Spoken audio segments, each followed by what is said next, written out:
Hare Krishna. Welcome you all on an anti-episode book reading. So today we are going to read 48, 49 and 50 episodes. Namo Vishnu Padaya Krishna Prasthaya Bhutale Srimate Bhaktivedanta Swaminite Namine Namaste Saraswati Devi Gauravani Pracharine Nirvishesha Shunyavadi Paschatya Desatarine Jai Shri Krishna Chaitanya Prabhu Nityananda Shri Advaita Gadadhara Srivasadi Gaura Bhakta Vrinda Hare Krishna Krishna Krishna Hare Hare Hare Ram Ram Ram Hare Hare Hare Krishna. So welcome you all back again. Chapter 48, Krishna pleases his devotees. So in this chapter, Lord Sri Krishna first visits Trivakra, also known as Kubja, and enjoys with her, and then he visits Akrura. The Lord sends Akrura to Hastinapur to satisfy the Pandavas. After Uddhava had related to Sri Krishna the news of Braja, the Lord went to the home of Trivakra, which was decorated with diverse ornamentation conducive to sexual enjoyment. Trivakra welcomed Krishna with great respect, giving him a raised seat, and together with her female companions worshipping him. She also offered Uddhava a seat, as befitted his position, but Uddhava simply touched the seat and sat on the floor. Lord Krishna then reclined on an opulent bed. As a maidservant, Trivakra elaborately washed and decorated herself.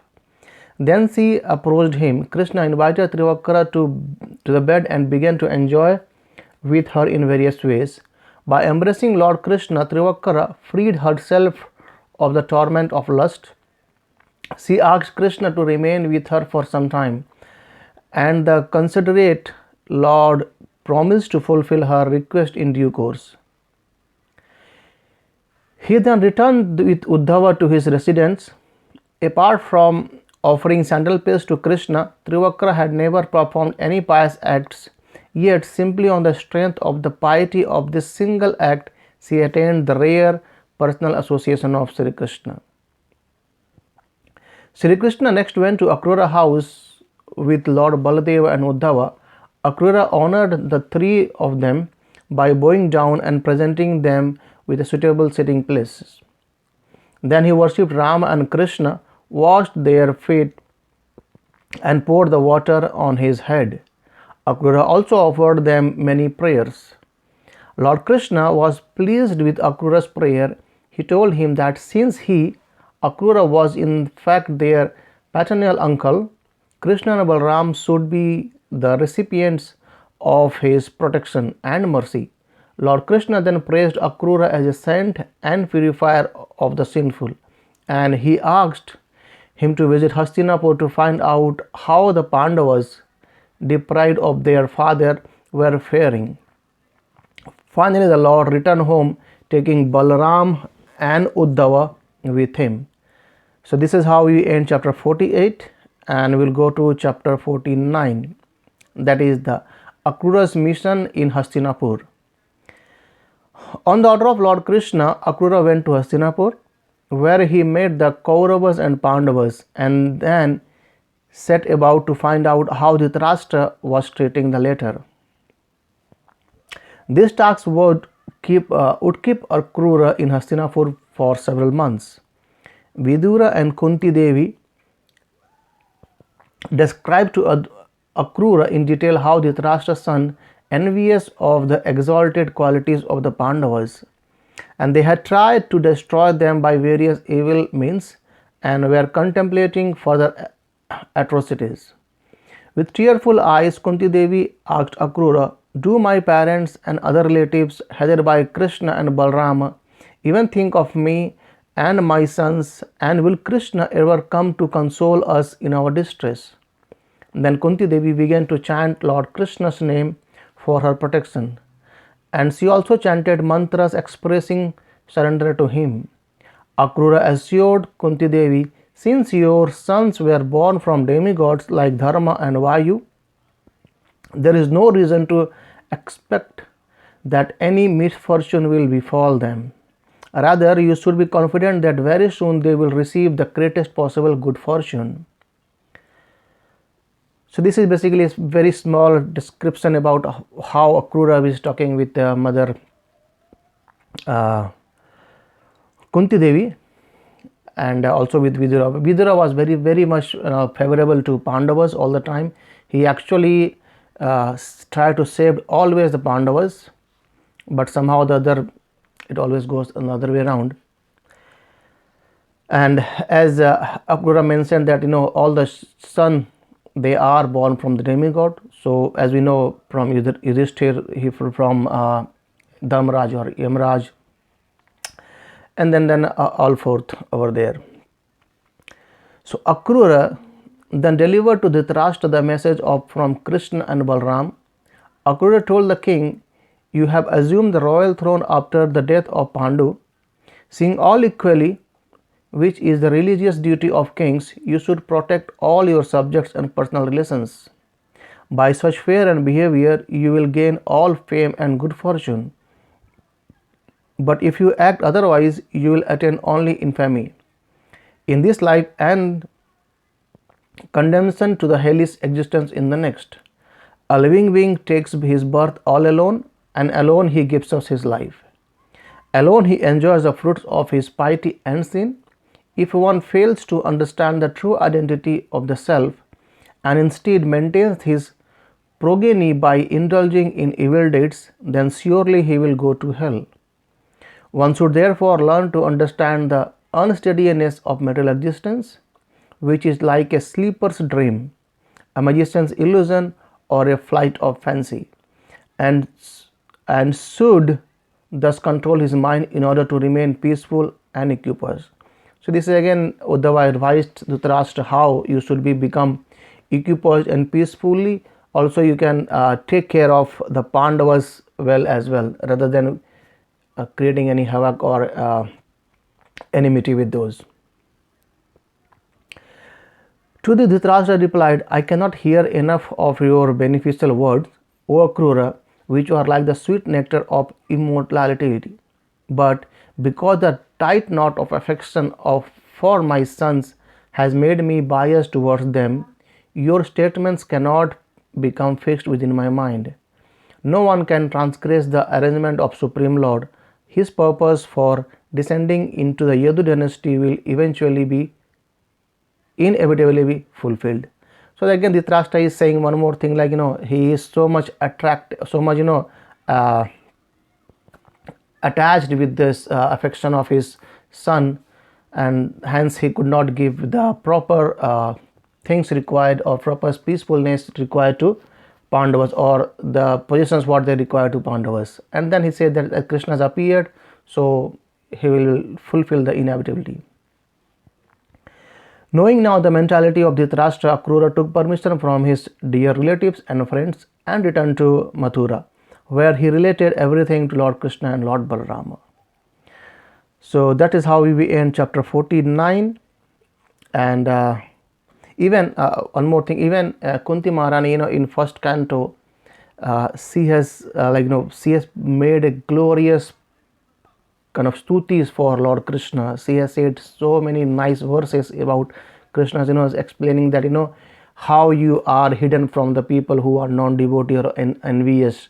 It's like a curtain lying between them. That curtain is Maya, and unless until someone surrenders to you faithfully with devotion, you are not revealed to those person. Even Krishna is saying the same thing as well in Bhagavad Gita.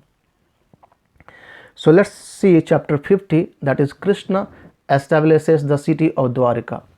So now Krishna has actually been nearly finishing the pastimes in Vrindavan, Mathura, and going towards the next pastime, that is in Dwarika. So this chapter relates how Lord Krishna defeated Jarasandha 17 times in battle, and then he constructed the city of Dwarika. After Kansa was killed, his two queens Asti and Prapti went to the home of their father Jarasandha and sorrowfully described to him how Krishna had made them widows. Upon hearing this account, King Jarasandha became angry. He vowed to rid the earth of all the Yadus or Yadavas, and he gathered an immense army to lay siege to Mathura. When Sri Krishna saw Jarasandha attacking, the Lord considered the reason for his descent to this world and then decided to destroy Jarasandha's army, which was a burden to the earth. Two effulgent chariots suddenly appeared, equipped with drivers and furnishings, together with all the Lord's personal weapons. Seeing this, Lord Krishna addressed Lord Balram, "My dear brother, Jarasandha is now attacking Mathurapuri. So please mount your chariot and let us go destroy the enemy's army." And the two lords took up their weapons, mounted their chariot, and went forth from the city. When Lord Krishna came before his opponent's army, he sounded his counsel, striking fear into his enemies' hearts. King Jarasandha surrounded Krishna and Balrama with his soldiers, chariots, and so on. And the women of the city, having climbed up the roofs of the palaces, became extremely unhappy because they could not see the lords. Then Krishna twanged his bow and started to rain down a torrent of arrows upon the enemy soldiers. Soon Jarasandha's unfathomable army had been annihilated. Then Lord Balrama or Baldeva arrested Jarasandha and was about to bind him with the ropes when Sri Krishna had Baladeva release the king. Lord Krishna reasoned that Jarasandha would assemble another army and return again to fight. This would facilitate Krishna's goal of removing the earth's burden. Released, Jarasandha returned to Magadha and vowed to perform austerity with the aim of avenging his defeat. The other kings advised that his defeat was only a reaction of his karma. Thus informed, King Jarasandha withdrew to his kingdom with a heavy heart. So this is basically Krishna asked Baladev or Balram not to kill Jarasandha, and because he had a plan, he said, let's leave him insulted, and the good thing is that he will bring back all the sinful peoples or the people who are actually a burden in the earth, and then why we have to go and search in each and every demons? Let Jarasandha bring them back and we will be killing. In the similar way, the fight has gone for 17 times. Till 17 times Jarasandha was not being killed by Krishna and Balrama. They just left him insulted and just destroy the armies. So Sri Krishna rejoined the citizens of Mathura, who began rejoicing, singing songs of triumph and arranging victory celebration. The Lord brought all the various jewelries and ornaments that had been picked up from the battlefield and presented them to Mathura to Maharaj Ugrasen. Jarasandha attacked the Yadavas in Mathura 17 times, and each time his armies were totally destroyed. Then, as Jarasandha prepared to attack for the 18th time, a warrior named Kalyavan, who had been searching for a worthy opponent, was sent by Narada Muni to fight the Yadus. With 30 million soldiers, Kalyavan laid siege to the Yadava capital. Lord Krishna looked upon this attack with concern, for he knew that with Jarasandha's arrival imminent, and there was a serious danger that the simultaneous attack of these two enemies might endanger the Yadavas. Therefore, the Lord constructed a wonderful city within the sea as a safe haven for the Yadavas. Then he brought them all there by his mystic power. The city was fully populated with members of all four social orders, and within it no one felt the pangs of thirst and hunger. The various demigods, headed by Indra, each offered a tribute to Lord Krishna, the same opulences they had originally obtained from him to establish their positions of authority. So actually, after getting 17 times, Jarasandha went to Kalyavan for his request and had help, and Kalyavan was one of the furious demon. and he has millions of soldiers with him. So he agreed to help Jarasandha, and he was about to come to fight with Krishna. And by seeing this, Krishna actually has moved all the Mathura Vasis to a new place, that is Dwarka.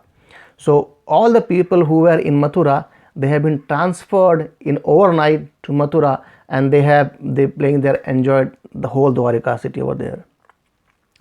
This is how we end chapter 50. So thank you very much for being with me, and if you have any questions or comments or suggestions, please type on the comment box. I'll try to adhere those things. Thank you very much. Hare Krishna. Srila Prabhupada ki Jai.